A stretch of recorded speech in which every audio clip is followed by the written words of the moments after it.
Now, the 10-minute drill. This is a big one. On 1010XL. Let's go, let's go, let's go. Hit it. Yeah, let's do some sports concepts and rationalizations. Get away from Christmas time with the Hickens. No preseason takes here. Every segment is regular season for us. That's right. Can you pull up the Jaguar schedule for me real quick? I can. Just pull it up right there in front of me, and then I'm going to ask you a couple of theoretical questions, if I may. Basically, I think I know it, but... To start, you have an idea. I want to know, though. Yes. I want you to be able to look at exactly game by game. Game by game. Yeah, Got it. Skip past this preseason. Chiefs. We've gathered your September 8th. Here's what I need you to do. I need you to look at the Jaguar schedule, call on your incredible local knowledge and experience in covering the team, your close personal relationship with Doug Marrone and Tom Coughlin. Thank you. Your keen eye for talent and prediction. Right. And I want you to tell me the games you're sure the Jaguars are winning. Sure they're going to win? Yeah, like 100%? Yeah, like I know. So, and that should leave you with a minimum number that they will win. Yeah, I don't For some teams, that minimum number is 11. What will it be for you? Yeah, this is the NFL. We're going to be underdogs in a lot of these games early. A lot of these games we're going to be underdogs. So, I don't like to do I'm sure we're going to win. How can I be sure? Well, as close as possible. Yeah. I know that there's I'd not like a to dime bet. You're not going to spin the wheel for each one of these. I'd like to say I think we're going to beat the Titans at home on Thursday. That's fair. I think we're going to beat the Broncos in Denver, quite honestly. I think we'll beat the Bengals up there in Cincinnati. Okay. I think we'll beat the Jets. Mm-hmm. I think that's 4. I think we'll beat the Bucks here, 5. I think we can go out to Oakland and win 6, but there are no guarantees. I know. There. Let's keep going. That'd be it. That's it. Yeah.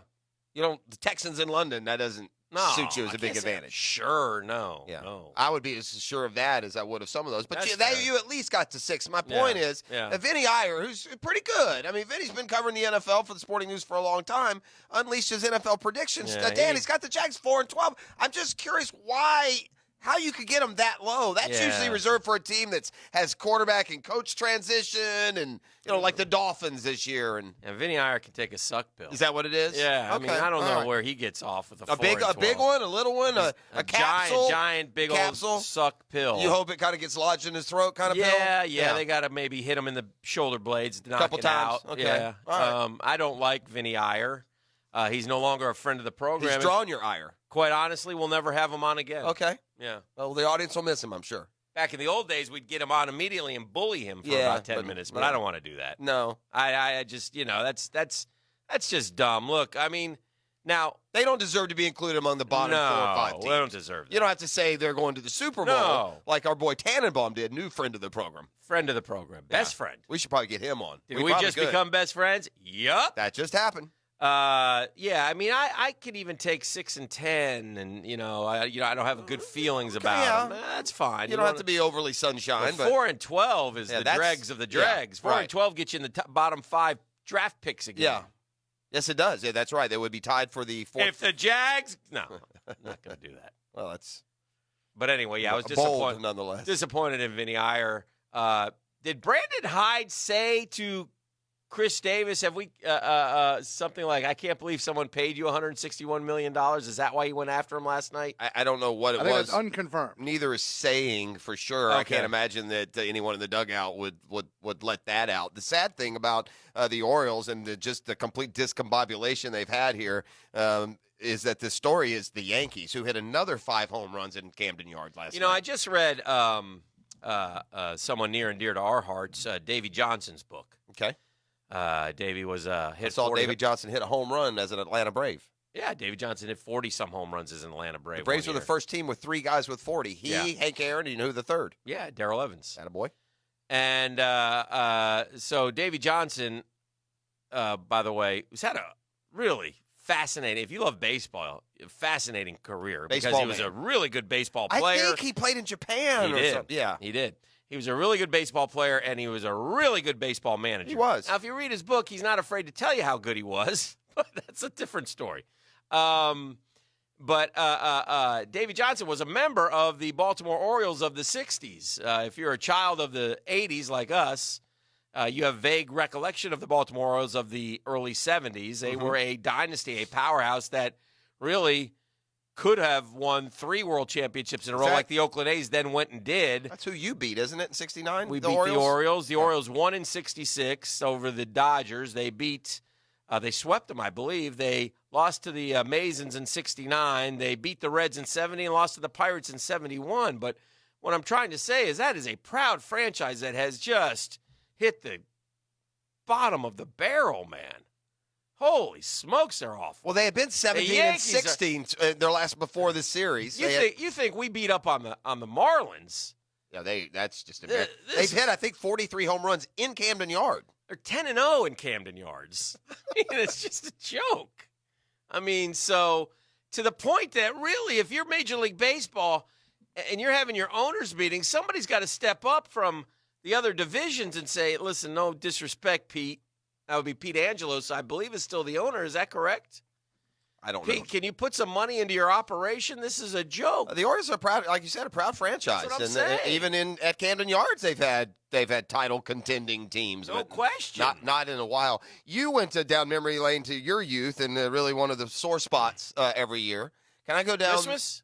Yeah. With the Aunt gift, Jerry? right. Oh, yeah. So I'd like to go down memory lane to one of the real sore spots that painful, athletic, embarrassing moment that will haunt me until my dying days. Okay. I'm 9 years old, Dan, and I'm proud. And, Chris Davis, by the way, hitting 189 with 9 homers, so he really got going once he finally broke that over 54 schneid. He got up to like 2-something, I think, at one point. Good for him. So I'm a 9-year-old, proud and quite frankly talented to be the only 9-year-old in a 9 to 12-year-old Little League team. Outstanding. Well, it's the dead of summer, Dan, so, because of vacations and otherwise, we've got 9 guys on that day, so little 9-year-old Jeff is going to run out and start at second base against the big boys, the 10, 11, and 12-year-olds, right?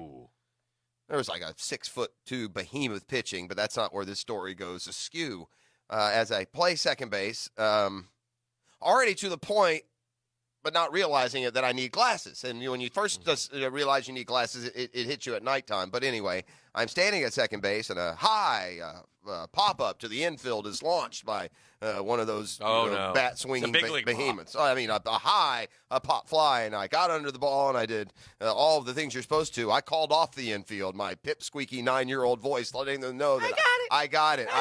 And as I looked to skyward to catch the ball, lost there in the second in the bright lights until it hit me like a coconut right on my forehead. Oh, yeah, right on the forehead. Now, at first some laughter, then that. Oh, is he okay? Then mom runs on the field, make sure you don't have some sort of cranial bleeding, hemorrhage of some sort. Get out of here! I'm embarrassed. I say this because it was very embarrassing, as it would be for a 9-year-old. I imagine if you're one of our own here, the Bowl School DJ Stewart, you're perhaps even more embarrassed because not only have you now made probably the blooper of the year when you ran in from left field against the Yankees a couple nights ago, slipped, and as he went to the ground, the ball coconutted him off his forehead. Yeah, he goes on the DL. He's gone into the concussion program, Dan. Yeah. So, all of these strange injuries from, John Smoltz trying to iron the shirt while it was on to Glenn Allen Hill having a dream about spiders. You can add DJ Stewart into the concussion program after taking a fly ball off the noggin. Yeah.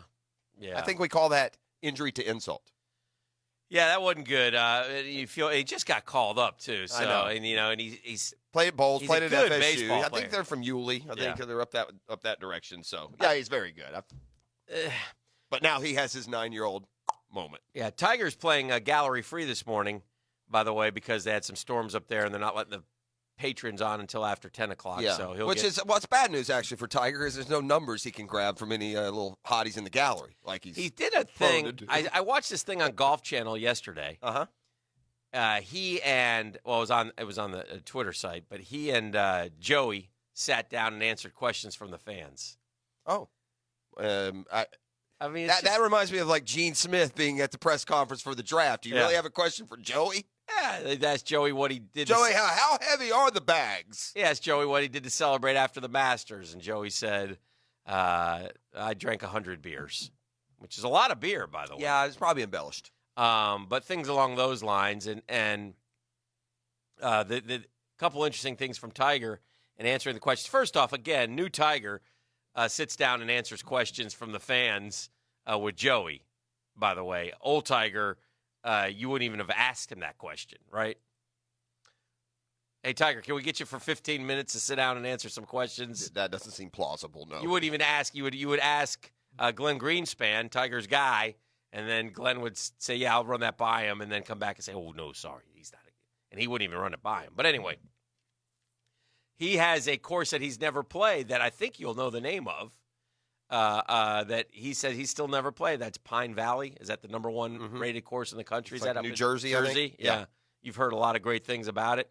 Baselli played there in the last few years. Many people have, but Tiger Woods has never played that course, which I thought was interesting just because you figure they said, do you have any courses on your bucket list that you haven't played? He goes, well, I haven't, you know what? I really haven't played Pine Valley. Never been there. I bet you his phone blew up like 8 seconds later. When can you come? Really? Mm-hmm. Pine Valley, here is your cue. Now, maybe if he goes, does he get to play with Erica Kane if he goes there or no? I don't know. Isn't that the name of the All My Children town? That is. Wasn't it Pine Valley? Oh, yeah. I think it is. Yeah. That. Very nice. Yeah, so he can play with Erica Kane. Nice maneuver there. Um, Dabo didn't give this is kind of an old story, but I guess it made the national. But Dabo did not give Kelly Bryant a national championship ring. Do you have a problem with that?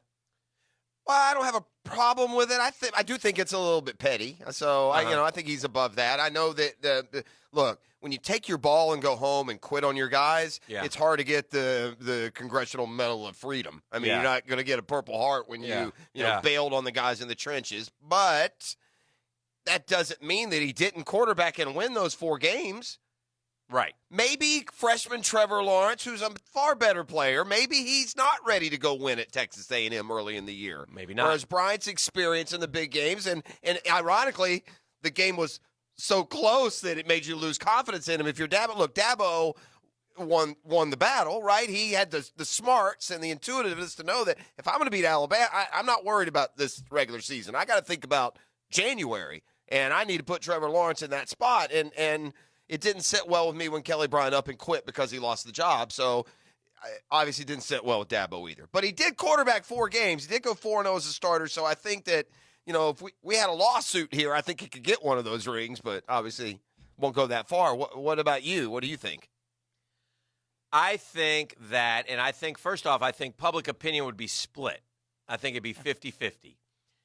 I kind of agree with Dabo on this one, just in this respect. Quitting is one of the things we teach our kids you cannot do. Yeah. How many times have our children signed up for something and said, I don't want to do that? Well, too bad. We're going to finish this up. Right. Then we'll reevaluate. But you're not quitting. Quitting is a major no-no. And he could have quietly sent him a ring. Would have been no big deal one way or the other. He's just making a point that, he can say all he wants, like it's no big deal. He's not on the team because he knows there's a backlash there. Mm-hmm. And I'm sure that some people will say, I can't believe you. You wouldn't have beat Texas A&M without him. The kid deserves. He up and left him in the middle of the season. Right. Walked away. Yeah. And that's a slap in the face. He went through something extremely difficult. He was 16-2 as a starter. I get where he's coming from as well. But they brought in the number 1 quarterback in the country who clearly was outperforming him in practice. And if you do competition for a position and the best players play, and it doesn't matter the age in this day and age, and they won. They won with a true freshman at quarterback, which hadn't happened in 30-plus years. And they won because they had a quarterback who was able to exploit Alabama deep. Think of all the deep balls they hit in that game. Terrific. Dabo realized they played the year before, and they scored the 6 ball. points. And as Dabo said, this is 1980s Clemson here. We're going to have to throw the ball down. I got the best receiving core I've ever had. Right. So I mean, I get it. And I understand saying that. People would say you're wrong. He absolutely should have got a ring. I wouldn't get. I get where he's coming from. I don't know if it's a big enough deal to have any kind of ripple in recruiting, but if it did, I think it'd be a little bit anti-Dabo for that. If you're a recruit, not much. Not much. Kelly Bryant graduated from Clemson, so he's part of the Clemson family. He wasn't a member of that team that won. Yeah. So, and I'm sure that the student managers who were there the whole year got rings, and the trainers got rings, and So I get it. I get it on both sides. Anyway, Beef, what are we handing out today? We got a nice little prize pack, don't we? Yeah, we're setting one lucky Guggen up. They're going to get a floral arrangement from our friends at Kuhn Flowers, and they're going to take home a pair of tickets to the Jaguars preseason game against the Eagles. with passes in the Public's Ultimate Tailgate Party presented by Party Shack. Well, that'll be Is fun. Foles going to play in that one, too, or are we just going to hold him out of there? He's not going to play till week 4 in case they go to the Super Bowl. You want him healthy.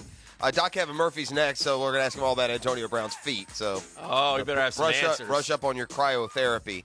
And this happens sometimes when we get focused on the Jags and football. And Yes. we failed to reference the best sports story of the weekend. And I know it's Thursday, but I'm going to bring it up at 8 o'clock. The dodgeball comeback?